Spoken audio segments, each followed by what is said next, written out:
The Battle with Grendel. A close read analysis. The Battle with Grendel. In off the moors, down through the mist-bands, God-cursed Grendel came greedily loping. The bane of the race of men roamed forth, hunting for a prey in the high hall. Under the cloud-murk, he moved towards it, until it shone above him, a sheer keep of fortified gold. Nor was that the first time he had scouted the grounds of Hrothgar's dwelling, although never in his life, before or since, did he find harder fortune or hall defenders. Spurned and joyless, he journeyed on ahead, and arrived at the bawn. The iron-braced door turned on its hinge when his hands touched it. Then his rage boiled over. He ripped open the mouth of the building, maddening for blood, pacing the length of the patterned floor with his loathsome tread, while a baleful light, flame more than light, flared from his eyes. Analyze characteristics of an epic poem. Annotate. Highlight the words or phrases in lines 245 to 251 that illustrate Grendel's power. Compare. How does Grendel's power compare to what you've read about Beowulf's abilities? Quote, "The iron-braced door turned on its hinge when his hands touched it." This phrase suggests that the mere touch of Grendel's hands is enough to make the iron-braced door move, indicating his immense strength and ability to manipulate heavy, fortified objects effortlessly. Quote, "His rage boiled over. He ripped open the mouth of the building." Ripped open emphasizes Grendel's incredible physical strength, showing that he can tear apart a solid structure with his bare hands. His rage boiled over suggests uncontrollable fury, adding to his ferocious and violent power. Quote, "Maddening for blood, pacing the length of the patterned floor with his loathsome tread." Maddening for blood indicates Grendel's insatiable desire for violence and killing. His loathsome tread implies a powerful, intimidating presence as he moves through the hall. Quote, "A baleful light, flame more than light, flared from his eyes." Baleful light and flame more than light evoke an image of Grendel's eyes emitting a supernatural and terrifying glow, suggesting a sinister, otherworldly power that goes beyond mere physical strength. How does Grendel's power compare to Beowulf's abilities? Grendel's power. Grendel is characterized by a combination of physical strength, supernatural attributes, and malevolence. His ability to rip open an iron-braced door and his maddening for blood behavior depict him as an unstoppable force driven by fury and bloodlust. The baleful light flaring from his eyes suggests a menacing, almost demonic presence, making him a terrifying and fearsome adversary. Grendel's power is chaotic.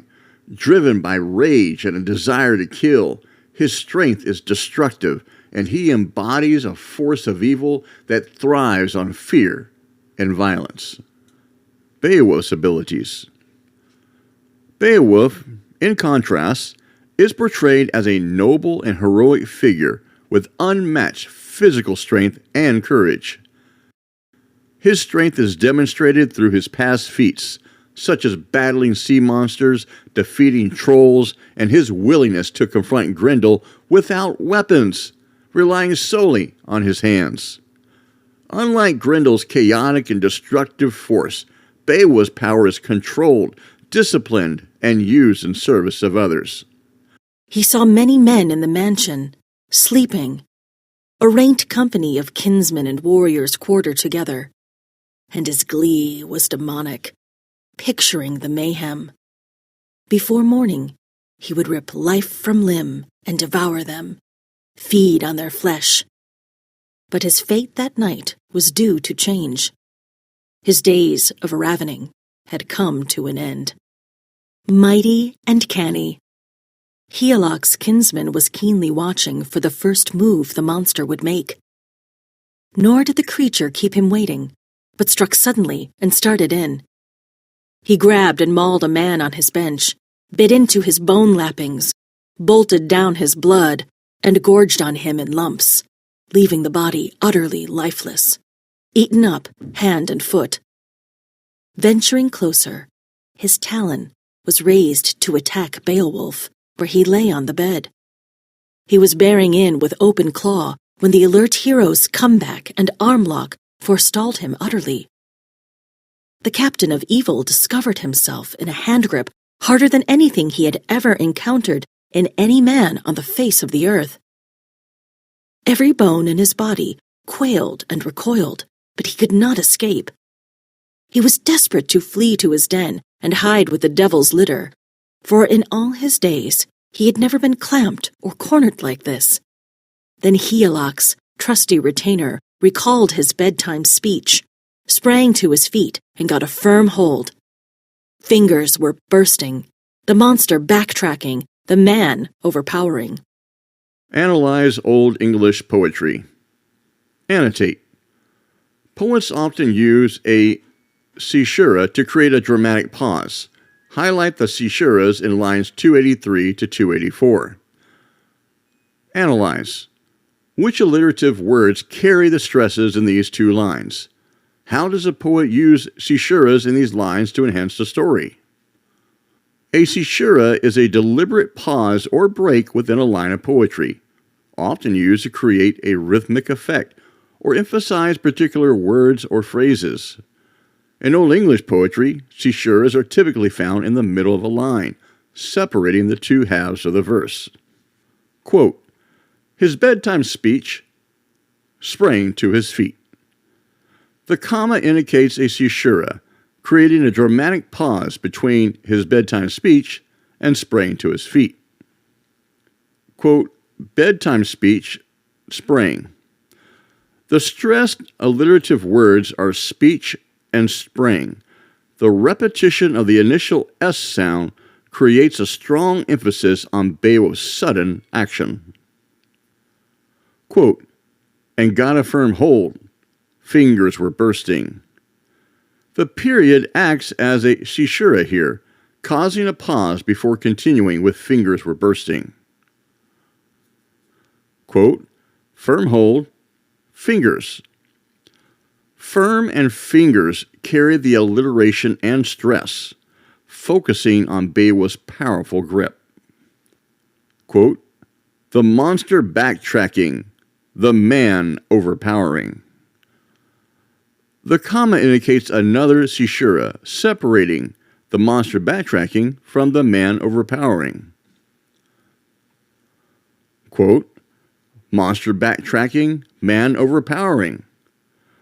The stressed alliterative words are monster and man, both beginning with M.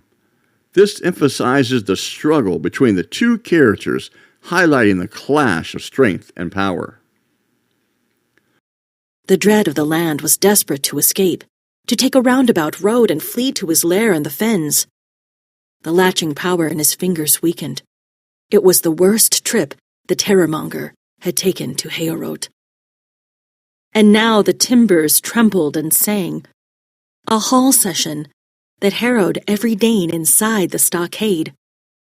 Stumbling in fury, the two contenders crashed through the building. The hall clattered and hammered, but somehow survived the onslaught and kept standing. It was handsomely structured, a sturdy frame braced with the best of blacksmith's work, inside and out. The story goes that as the pair struggled, mead benches were smashed and sprung off the floor, gold fittings and all. Before then, no shielding elder would believe there was any power or person upon earth capable of wrecking their horn-rigged hall, unless the burning embrace of a fire engulf it in flame. Then an extraordinary wail arose, and bewildering fear came over the Danes. Everyone felt it who heard that cry as it echoed off the wall. A God-cursed scream and strain of catastrophe, the howl of the loser, the lament of the hell-serf keening his wound.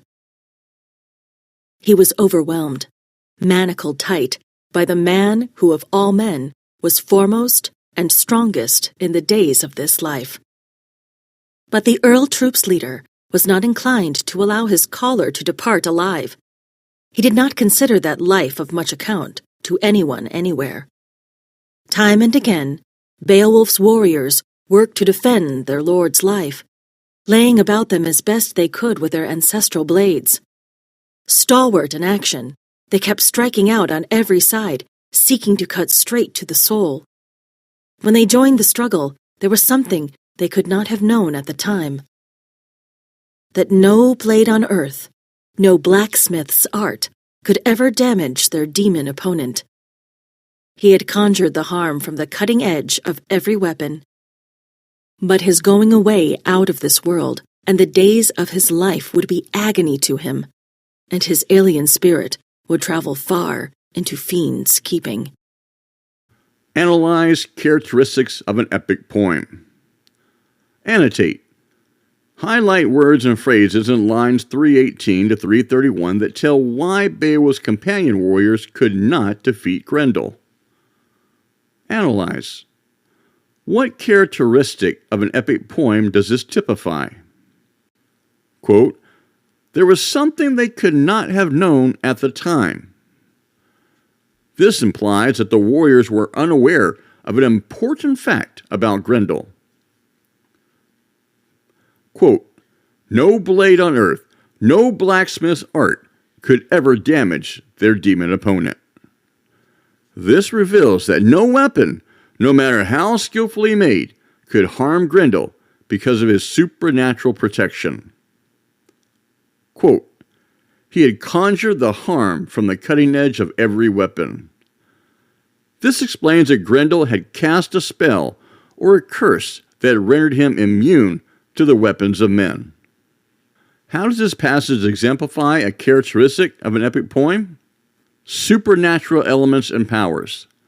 The description of Grendel's invulnerability to weapons due to a magical or supernatural protection, quote, he had conjured the harm from the cutting edge of every weapon, is a common trait in epic poetry. It reflects the presence of supernatural forces that influence the events and characters in the story, highlighting the epic struggle between human heroes and other worldly foes. Then he who had harrowed the hearts of men with pain and affliction in former times, and had given offense also to God, found that his bodily powers failed him. Hygelac kinsman kept him helplessly locked in a handgrip. As long as either lived, he was hateful to the other. The monster's whole body was in pain. A tremendous wound appeared on his shoulder, sinews split, and the bone lappings burst. Beowulf was granted the glory of winning. Grendel was driven under the fen banks, fatally hurt, to his desolate lair.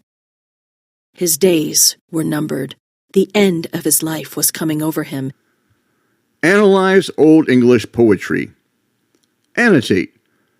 Poets often use alliteration to create rhythm, emphasis, and mood. Highlight the alliteration in lines 340 to 345. Infer. How does a poet's use of alliteration enhance the description of Grendel's wounds? Quote, sinews split. The repetition of the S sound creates a sharp, harsh effect, emphasizing the tearing and breaking of Grendel's body. Quote, bone lappings burst. The repeated B sound highlights the forceful and violent nature of Grendel's wounds, conveying a sense of power and destruction. Third, quote, Grendel was driven. The alliteration of the D sound emphasizes Grendel's forced retreat, suggesting urgency and defeat. Quote, fatally hurt to his desolate lair.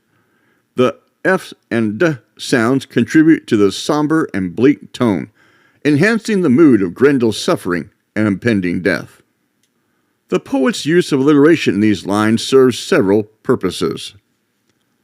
First, it creates rhythm and emphasis. The repeated consonant sounds create a rhythmic flow that mimics the action and intensity of the scene. The S and sinews split and bone lappings burst mirrors the physical ripping and breaking of Grendel's body, while the harsh B sounds emphasize the violent nature of the injuries. The rhythm draws the reader's attention to the severity and impact of the wounds. Second, it enhances the imagery. The alliteration makes the description of Grendel's wounds more vivid and memorable. Words like split, burst, and driven create strong visual images of Grendel's suffering and defeat. This use of sound and repetition adds to the reader's experience by appealing to the auditory sense, making the scene more dramatic and engaging. Third, it sets the mood and tone. The harsh, consonant-heavy alliteration contributes to a mood of violence, pain, and finality. The repetitive sounds underscore the brutal reality of Grendel's defeat and evoke a sense of grim satisfaction in Beowulf's victory. This creates a tone that is both triumphant for Beowulf and tragic for Grendel, reinforcing the themes of battle and mortality present in the poem. Overall, the poet's use of alliteration intensifies the description of Grendel's wounds, amplifying the drama and emotion of the moment, while contributing to the poem's overall rhythmic and stylistic qualities. Knew it for certain, and one bloody clash had fulfilled the dearest wishes of the Danes. The man who had lately landed among them, proud and sure, had purged the hall, kept it from harm. He was happy with his night work and the courage he had shown. The Geat captain had boldly fulfilled his boast to the Danes. He had healed and relieved a huge distress, unremitting humiliations, the hard fate they'd been forced to undergo, no small affliction. Clear proof of this could be seen in the hand the hero displayed high up near the roof, the whole of Grendel's shoulder and arm, his awesome grasp. Then morning came, and many a warrior gathered, as I've heard, around the gift hall, clan chiefs flocking from far and near, down wide-ranging roads, wondering greatly at the monster's footprints. His fatal departure was regretted by no one who witnessed his trail. The ignominious marks of his flight, where he'd skulked away, exhausted in spirit and beaten in battle, bloodying the path, hauling his doom to the demon's mere. The bloodshot water wallowed and surged. There were loathsome upthrows and overturnings of waves and gore and wound slurry. With his death upon him, he had dived deep into his marsh den, drowned out his life and his heathen soul. Hell claimed him there. Then away they rode, the old retainers with many a young man following after, a troop on horseback, in high spirits on their bay steeds. Beowulf's doings were praised over and over again. Nowhere, they said, north or south, between the two seas, or under the tall sky on the broad earth, was there anyone better to raise a shield or to rule a kingdom. Yet there was no laying of blame on their lord, the noble Hrothgar. He was a good king. At times the warband broke into a gallop, letting their chestnut horses race wherever they found the going good on those well-known tracks. Meanwhile, a thane of the king's household, a carrier of tales, a traditional singer, deeply schooled in the lore of the past, linked a new theme to a strict meter. The man started to recite with skill, rehearsing Beowulf's triumphs and feats in well-fashioned lines, entwining his words.